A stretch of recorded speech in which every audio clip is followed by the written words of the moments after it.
Welcome back. Our next guest is no stranger to your screens. She started her career in modeling and landed in Idol's top 10 back in 2010. She gained popularity in 2013 with her role in the TV drama Rockville. And her latest project is called Unseen. It's a crime thriller that's set to premiere on Netflix next week. I'm sure you know by now who we're talking about. It's Gail Mabalane, who is in studio with us today, and it's great to see you. Thank you for coming in. Thank you so much for having me. And congratulations. Okay, before we get to Unseen. Yes. You're not a stranger to our screens. People will know you from various campaigns. Tell us about your career and what's brought you so far. Sure, yeah. I mean, I've been in the industry, well, if we include Idols, and, you know, for about 12 years now. Yeah.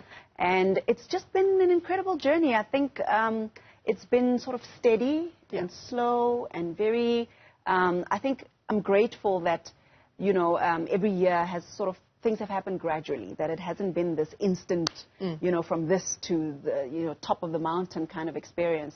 So it's been an interesting journey. I think even just as a person, I'm grateful to have grown. I was able to have my kids, you know, and now I've got 2 kids without feeling like I'm compromising or something, you know, as I think being in the industry, sometimes people may feel that you have to choose between having a family and having, you know, a career in our industry. So it's been an awesome 12 years. Slow and steady wins the race. Absolutely. So it's been consistent. Yeah. And do you feel like the goals that you set out, perhaps these were not the goals that you set out 12 years ago? Yeah. But, you know, how have you sort of gauged your own success insofar as what you set out to do? Yeah. I mean, when I started in the industry, I think when I started on The Wild at the time, I was 26. And you have an optimism that's very different to where I am now as a 38-year-old. So, yeah, there were goals. And then, you know, I got married and then I had kids. And then reality sets in that, you know, you are now a mom. And I think what's worked for me over the years was just keeping the first things first. I think being a mom and a wife is the biggest role I will play. And it's important to me. And I structure my work around that. That takes preference. It's something I take seriously. And work has its way of slotting in around that, you know, and I think it makes it also easier to know which projects to get involved in and which ones to pull back on, because if that is not first, then I can't do this, because I need my family structure to be solid, you know, in order for me to do something freely and for it to be successful, at least for me. Yeah, I can relate to that, as I'm sure many people who are watching can as well. Unseen, it's such an exciting, I mean, we've seen the trailers. It's out on Netflix on the 29th of March. Yeah. It looks incredibly thrilling. Talk to us about this project and how it came about. Yeah, so I auditioned last year for it.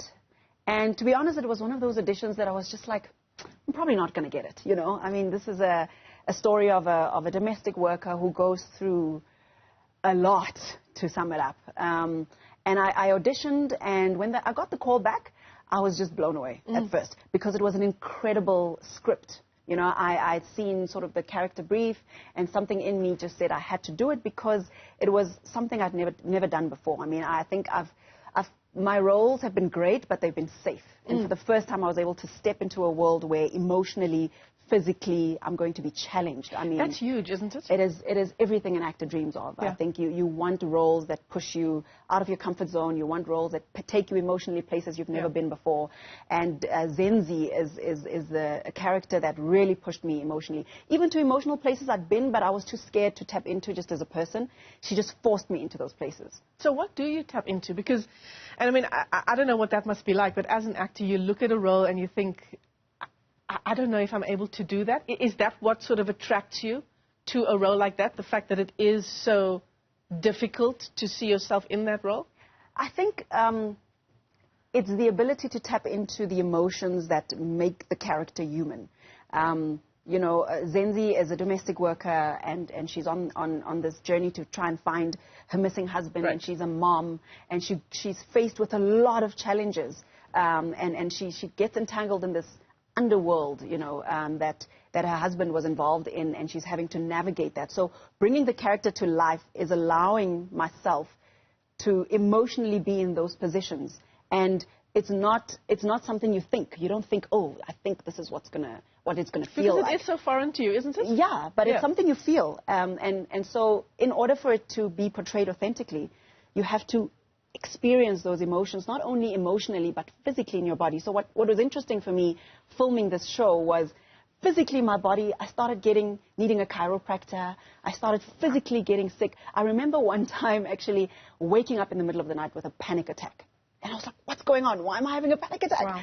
And when I was chatting to my acting coach at the time, she's like, yeah, this character is hectic. You're immersed in it. Yes, and you actually have to learn to let her go every single day. Yeah. Otherwise, you just carry it. So you start carrying this character in your body. And that's the only way you get to tell the story authentically. Yeah. So you tap into things in your perhaps your own past, your own life in some ways, but you also do research. What does that kind of research entail? I think the research is different. For every character. For example, the one character say, for example, you play a lawyer. Yeah. There's a lot more research. What was great about playing Zenzi for me was, Zenzi is a woman we all know. She's a domestic worker. You know, I'm a black woman. I come from a certain background. I grew up with women like Zenzi. My family, in my family there's women like her. So it's very familiar territory. And it was just going back to that. And she doesn't come from a wealthy background. She's underprivileged. She's having to work 5 jobs to make ends meet. That's a reality for many South Africans. And I think as a woman in South Africa, you're able to tap into that. And I think I'm grateful that it was a woman I could tap into that I was very familiar with. Certain aspects of her, I had to sort of research and create a personality for her that was going to be believable, that was going to be real. But it's a woman we all know. Yeah. And I think that's what I'm excited about South Africans seeing it and being able to see themselves in some of these characters, you know, on such a global platform. So a lot of people, I think, perhaps will know you from Rockville, right? Is that fair to say, from 2013 and your work in Rockville? How is a role like that different to Zenzi? So Rockville, I was, you know, a lady of the night. And I did a lot of research. I spent a lot of time with women in the industry to try and understand what it is that makes them tick, to make the kind of decisions that they make, and understanding them so that I can tell their story authentically. And I think she was very flamboyant. She's very wild and a big personality, but obviously also very, very, very flawed. With Zenzi, she is humble. She is very nuanced in a sense, because you see this very timid character who all she does is, you know, clean to make a living.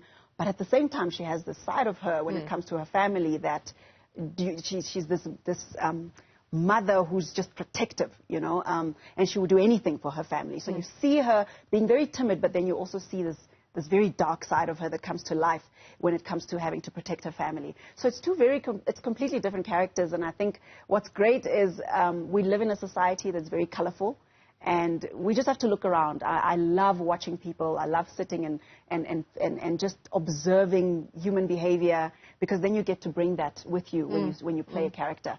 And Zenzi was a very exciting character for me to play. It's so fascinating for, you know, the work that actors do, actors like yourself. Yeah. Embodying roles that are so outside of your own personality. Yeah. How do you deal with that? Yeah. It's exciting, because you get to get away with stuff you wouldn't do in real life. You get to do stuff and actually go, okay, there's no consequences in the real world for me when I do this. But it's exciting because there's no wrong or right way of doing it. You make choices for the character. Yeah. You decide how she walks, what she wears, you know, you decide what her energy is like when she enters a room, and there's no wrong in that. You just decide this is who the character is, this is her background, and you bring that and you get to play. It's actually quite fun, and there's no consequences really to that. So that's the fun part of what we do. Do you think about, I mean, obviously your children and your family life is central to who you are. Yeah. Do you think about, you know, when my children are going to watch Rockville or watch Unseen? Yeah. This is what I'm going to say to them about what mommy does. I do, yes. they've seen one or two shows that, you know, on TV where the age restriction was allowing, and not that they watched it, they just happened to see it maybe when one of us were watching it. And for them, it's still kind of weird because they're like, but how can you be there and here at the same time? But, you know, we have very open, honest conversations with them. So my daughter has seen me in character. I show her pictures. So this is what Zenzi looks like. I tell her a little bit about the character, and she's not happy that she can't watch some of the shows. But I think we actually underestimate their ability to make sense of it all and be able to separate the two. And that's why I'm so strict that even, you know, when I'm in public with my children, I unfortunately am not in a position to take pictures because I want them to be able to separate my work from being a mother. I don't want them to feel like when we're out there, I'm taking my work into my personal life, into their world, and somehow neglecting them in a sense because I want to work, because that's essentially what it is. That can't be easy. Well, you know, interestingly, people respect that. People respect that. I mean, just over the weekend, I took them to play games at a, you know, and it was very busy, and people asked to take pictures, and I'm like, when I'm with my kids, unfortunately, I don't take pictures, and people really respect that, and I'm grateful for that. Yeah, boundaries are obviously important. Absolutely. So the Netflix issue, does this now mean that there are other doors that will be opening after Unseen? This is my second Netflix show. I'm on Blood and Water as well on Netflix. Obviously, it's 230 million subscribers across the world, and that's just subscribers. You still have the eyeballs. It's not just one person who watches, and it's 190 countries, so it is global.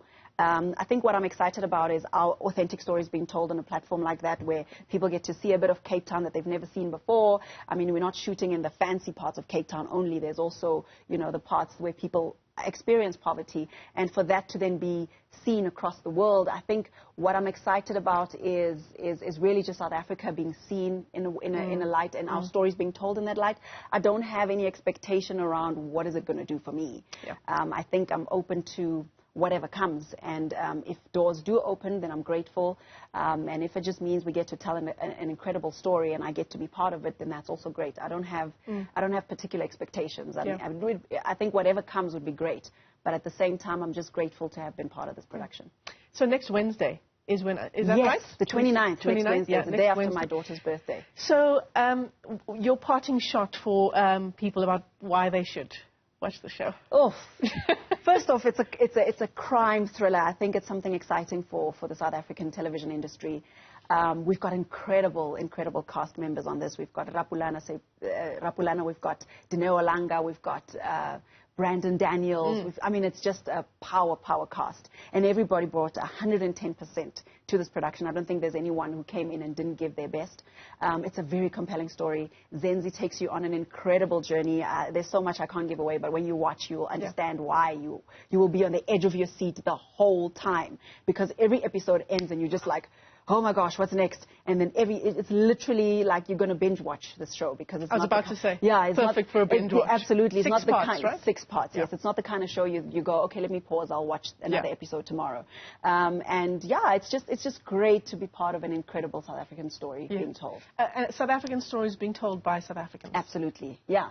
Absolutely. Gail Mabalane, it's great to have you with us in studio. We will be watching come next week, Wednesday. Unseen opens on Netflix. You don't want to miss it.